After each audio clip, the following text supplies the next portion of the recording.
Welcome to Safe Coalition Confronting Our Crisis. I'm Dr. Ann Bergen. I'm joining Jim Derrick today, who is the creator of this series of programs and the president of the Safe Coalition, whose mission really is to make sure that we keep this epidemic of our times, this crisis, out in the on the front pages, and that we don't let it become so normalized that we forget the devastation that the illness of substance use is causing to our society. And we say our because we really are beginning to recognize the power of grassroots and what can happen at the local level, because we know that this substance use disorder is really an equal opportunity disease, that it crosses all ages, it crosses all socioeconomic levels. So certainly we know the havoc that it's wreaking on individuals and families, but also society, the cost to society, and it's profound. But we know that a powerful way to confront this is by asking people to come and share their stories.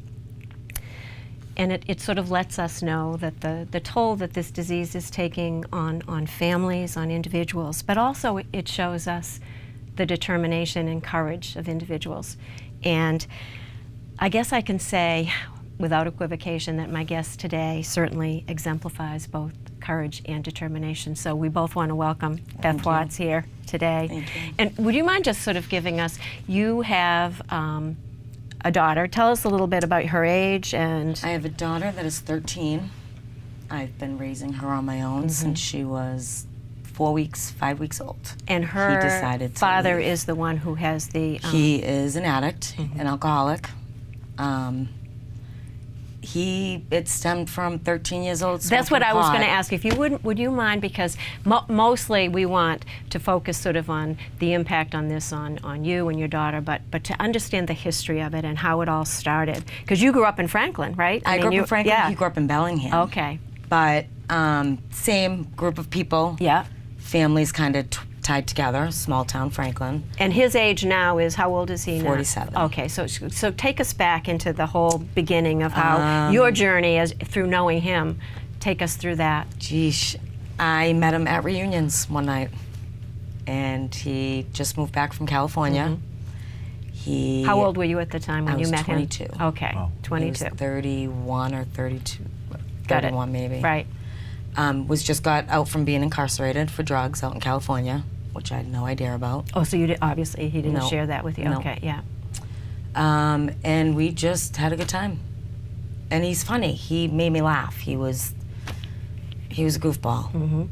And we had fun together. And like he says, when he was 14 and he started smoking pot and drinking on the weekends with the football team, he couldn't stop when I got pregnant. And we had fun together, and I had to stop. So he was an athlete. Yeah, he was on the football team. He was on the football team. Lost a scholarship.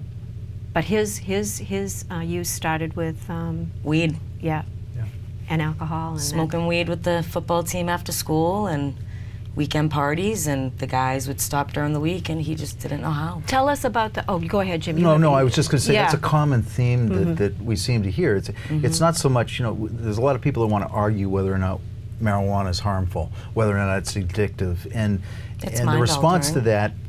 to that is, if you're an addict, it's addictive. If you're an addict, there are a lot of things that are addictive. Yeah. So it's interesting to hear you say that, but please continue. Yeah, no, and just so is sort of the journey from where you were at that age to where you are now. Did it gradually increase and get worse? Tell us about what happened. I was on cloud nine. I was Yeah. doing wonderful. I protected her for years from him. Small doses. I held the reins. I had control. And So when did it get to the point where he couldn't function and maintain? about 2 years ago. Okay, so up until then it had been. It was rocky. Yeah. There was a moment when she was about 7 that he showed up at daycare to pick her up and smelled like booze. So he lost visits for 6 months. Didn't see her through Christmas, Thanksgiving, nothing. So he wasn't living with you guys. He was No, away from he the was family. All over. Yeah. Yeah. But I And- never denied him to see her. Yeah. It was always, he could see her whenever he wanted, as long as he was okay. Yeah. So did he ever go to different drugs, or did he stay pretty much with? No, he went from he's in the concrete world, and their bodies hurt. Tough job. Yeah, absolutely. He started with the opiates. Okay, he did. He started with the pills. Yeah. Because he felt like he could move mountains and pour 1,100 yards in one day, and get up at 3 a.m. the next morning and do it again. Was he prescribed opiates for his pain? So he was buying opioids on the street. Yep. Yeah. And then those got too expensive. Sure. But you having been associated in that world, when you look at it, how big an issue do you see it out there when you look at young people? Now that I'm more aware of it, Yeah. and I know the signs, because it wasn't my place to accuse or judge, and I had no proof what he was up to, so I always just gave him the benefit of the doubt. He wouldn't do that to Bailey. He wouldn't do that to us. You know, he's a good dad. He's always been a great dad.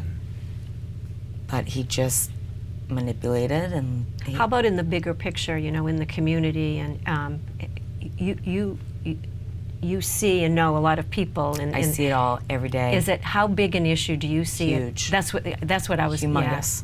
Yeah. Will you talk a little bit about that? Because I we would can't say- keep our head in the sand I would about say this issue. it's probably, it's undescribable how many people that are on it that nobody even realizes. Yeah, that's what on a we daily need. Yeah. basis. It's huge, isn't it? Grown Yeah. men. Yeah. I mean, 60, 70 years Yeah. old, snorting heroin. Yeah. Just lifestyle, I guess. Yeah. Afraid of their fear, really. Right, and statistics bear you out.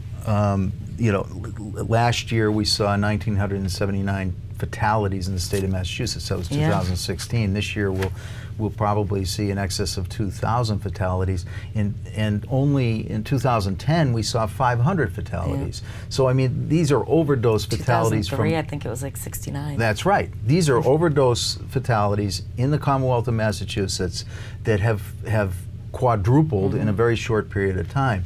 And you're absolutely right. What we see at the coalition level, people reaching out for help, all socioeconomic statuses, all age groups. There's nobody immune to this. And unfortunately, Big Pharma has a large role to play in this when they came out to treating to that 6th or 5th pain scale, which was the smiley face going down to the frown face. But you know, it really is a crisis of monumental proportions like we've never seen before. And I think people like yourself that have the courage to come forward, and we're going to talk a little bit about your family and dynamic and your mom's, your daughter and her relationship with her dad and what's happened. But it's that type of courage to be able to come forward that helps people move from being very, very sick to being able to have a conversation and ultimately to get treatment. They need somebody to believe in them. Even though they have family and people all around them that they're related to. Right. When it's somebody outside that believes in them, it gives them more strength, I think, because it's not coming from, you know, your mother.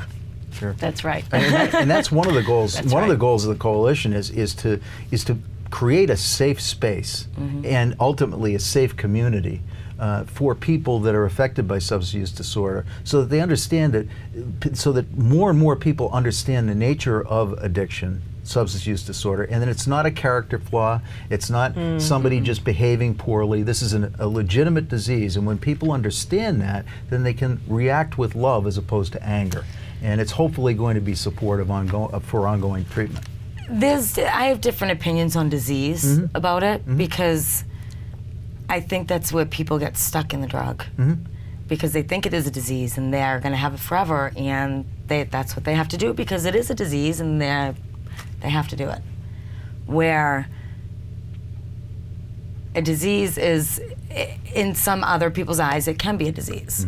To me, you had an addiction, and it's your choice to be cured from that addiction. You don't have to label yourself as an addict for the rest of your life. I think you bring up an excellent point. You don't have to walk around with, I'm a recovering alcoholic. Right. Absolutely not. Right. I think you bring up an excellent point. And I think that's where people get stuck in the drug, because they're like, well, I'm an alcoholic, I'm an addict, Hopeless, so right, yeah. I'm just going to continue to do it because that's what I'm going to be forever. Sure. Even if I quit doing it, I'm still going to be a recovering addict. No, you're not. You're recovered from your addiction. You're cured. Sure. You have a That's clean a body. very, very interesting and powerful point. Appreciate that. One of the things I was going to ask you now, focusing on Bailey, who's 13, because one of the things for me in the education world, it's realizing that we have children of There's kids involved. that kids are involved, and they're coming into our schools, and they're coming in with a lot of emotional baggage because this is painful experience. Can you talk, and I know Bailey's been willing to share her story, and we're going to invite her to come on, but some of the impact on her and what's happened to her as a result of having to deal with and be in this situation, because you've held steady and you've been there for her all the time. A lot of counseling, a lot of coping skills, of learning how to decipher those feelings. So the only way I can explain it is you have all these different colored yarns, balls of yarn. Hers are all jumbled. So you she needs guidance. You see some emotional damage that's been done. Yeah. How does it She has a diagnosis. How does it evidence itself? What are the kind of behaviors that come as a result of all of this kind of so a lot of anger, right? She wants to be disappointed, but she doesn't want him to be disappointed that she's disappointed. Yeah. That's her So dad. she has to kind of wrestle with anger, those emotions. Yeah. And She probably never let fear. him know that she was scared. She never let him know that she's sad because she doesn't want him to get upset. She doesn't want to disappoint him. But I know when we had talked, one of the times when you and I had a conversation, we talked about some of the services that had been available to you to help with her. Can you talk a little bit about those? Because there might be other people who want to access when they know their kids are troubled by all of this. I was hitting wall after wall after wall trying to figure out how to get the help that I needed. And I ended up calling Milford Emergency Room. And I said, I have gone through every avenue that I can to try to get services for my daughter. And she's angry and she's not hurting herself, but once she's gone, she didn't know what she was doing, then she'd sleep for the day. This was So at maybe 6 some years depression old. and stuff, yeah. 5 years old, but just so drained from being so angry, but didn't want to tell me why. So she would lash out, she'd get physical. So they directed me to somebody else, and I ended up getting in-home services. I had a clinician and a social therapist that came to the house once a week. That's pretty good. We sat down as a family. We talked about it. We did different activities on how she can express her emotions. So they actually came to the house. We sat at my kitchen table. Yeah. So if she wanted to have a fit and be angry and go slam her door, she did. And they helped you manage it as well. They gave you skills and So tools. I wasn't screaming. Do you know, was it through Riverside? Do you know what? It was through Riverside. Okay, yeah, okay. Actually, no, it was through the Italian home. Oh, Not of Little Wanderers, but the Italian home of children I never even heard of out that. of Jamaica I haven't Plain. either.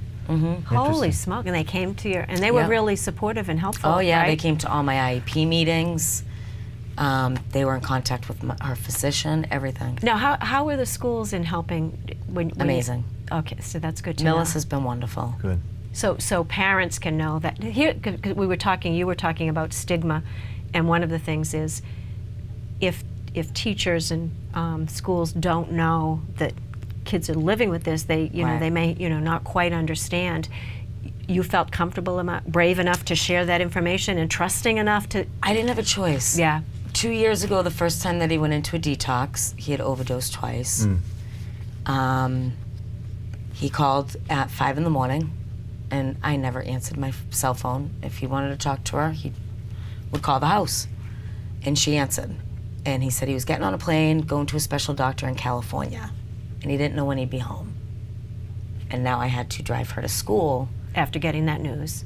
and she had to take a test that she got a 6 on. And Yeah. Sure.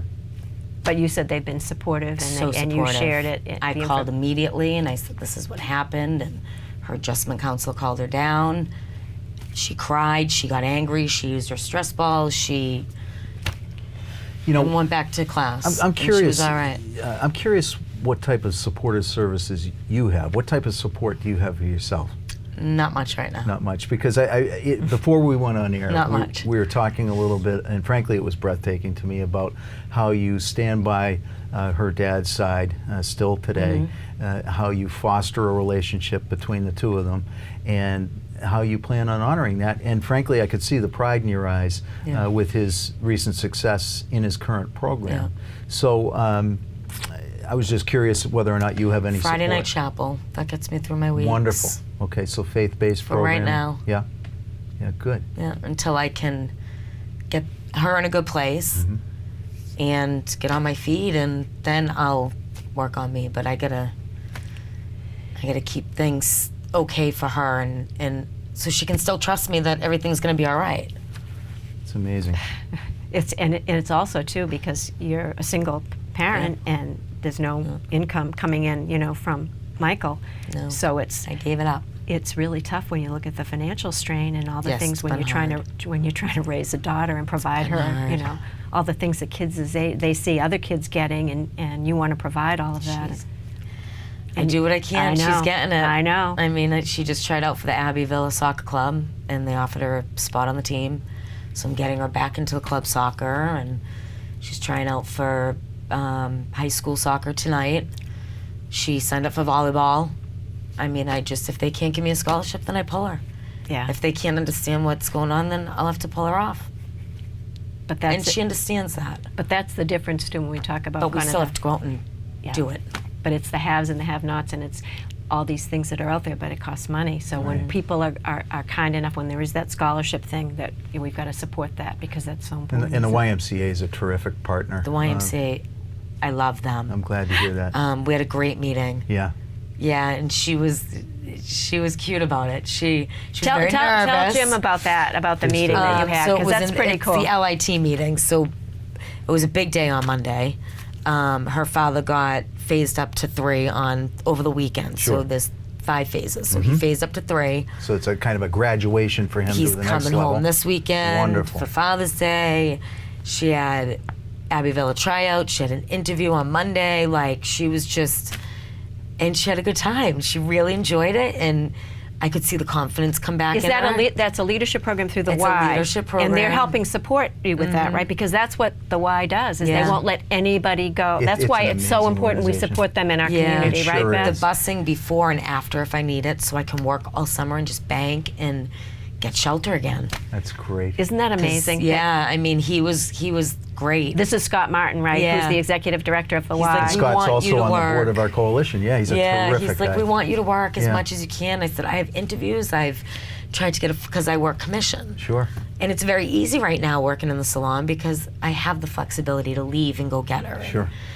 I've interviewed and start times at 7:30, and I have to get her at school by 8. I can't because I school choice her right now. Yeah.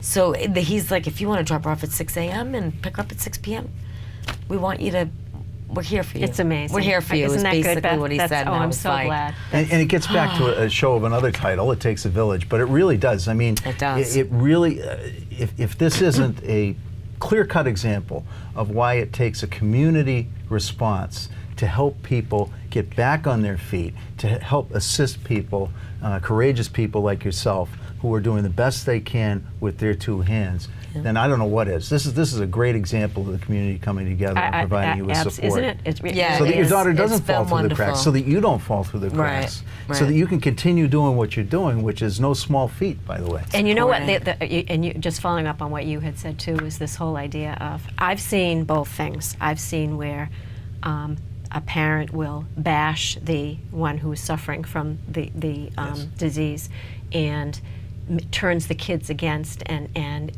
has them see it as a moral failing. And then I watch what you do, and that you are absolutely fostering that relationship, and that's Yeah, she needs a dad. she needs a dad. She needs a dad. And not to And give that's up on his him. responsibility, and he has Yeah, a purpose. Yeah.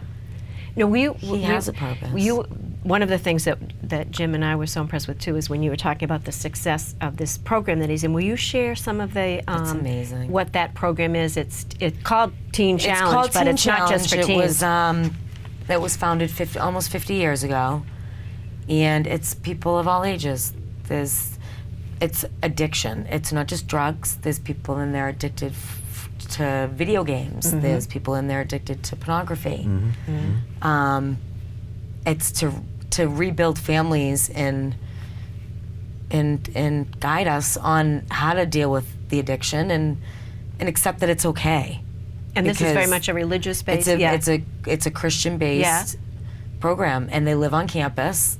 They are students. They have jobs every day. It's teaching them self-worth.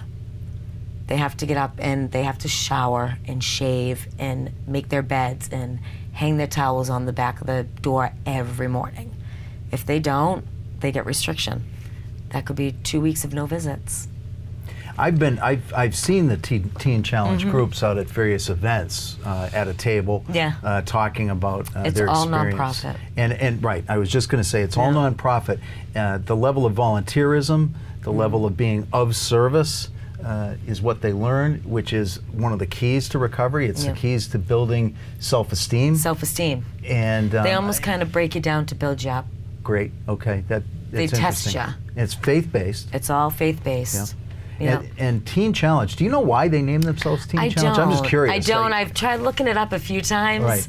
And it doesn't really... Because Michael's 47. 47. There's a man in there that's 65, that's 66. Right. Sure. And then there was an 18-year-old that came in the other day. Do they provide other services like, because they say that when people kind of leave these programs, sometimes they haven't learned some of the skills about navigating out, because it's away from reality. So then they have to go out and they have to navigate in the real world. They have to manage finances. They have to do all of these things. Yep. Is that kind of support out there that in that part program? Of the program. Yeah. So there's 5 phases, and each phase is 3 months. So typically it's a 15-month program. Some people, it took 2 years for them to graduate.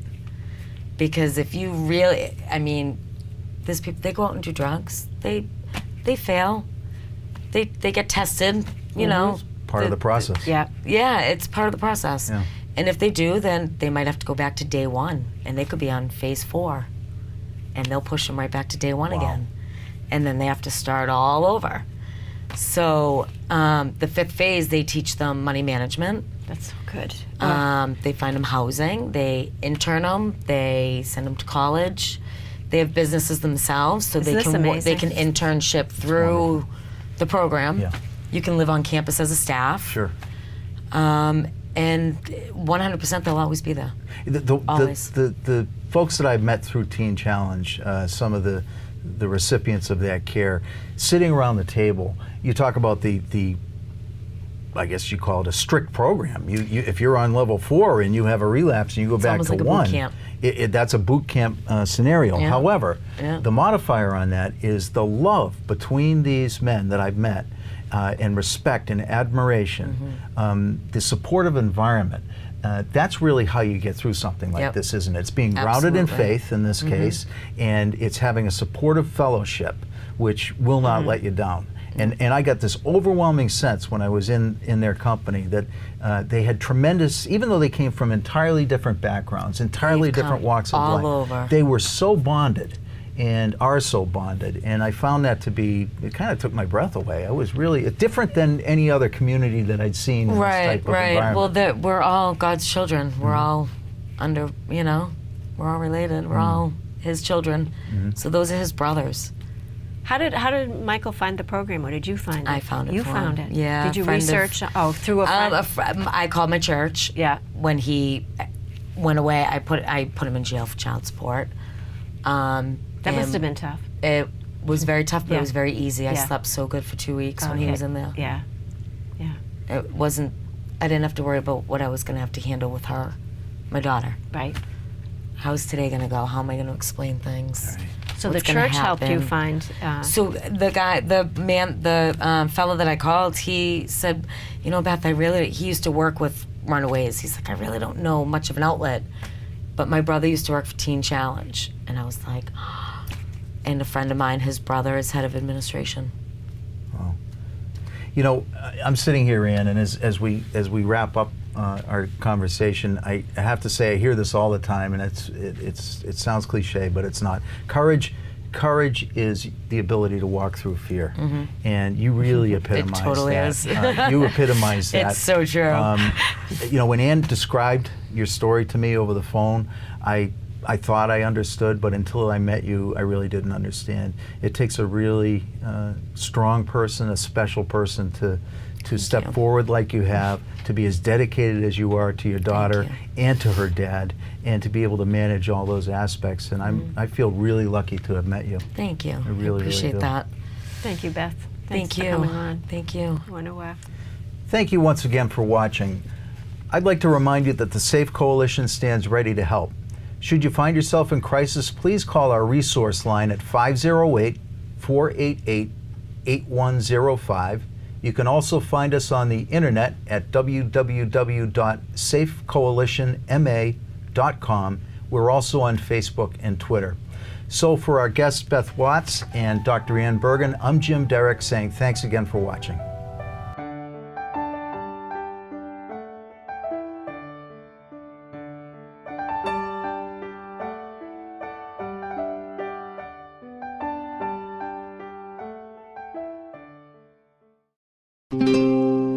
This program was made possible by your Franklin friends and neighbors, good folks just like you. Thanks for supporting Franklin TV. And thanks for watching.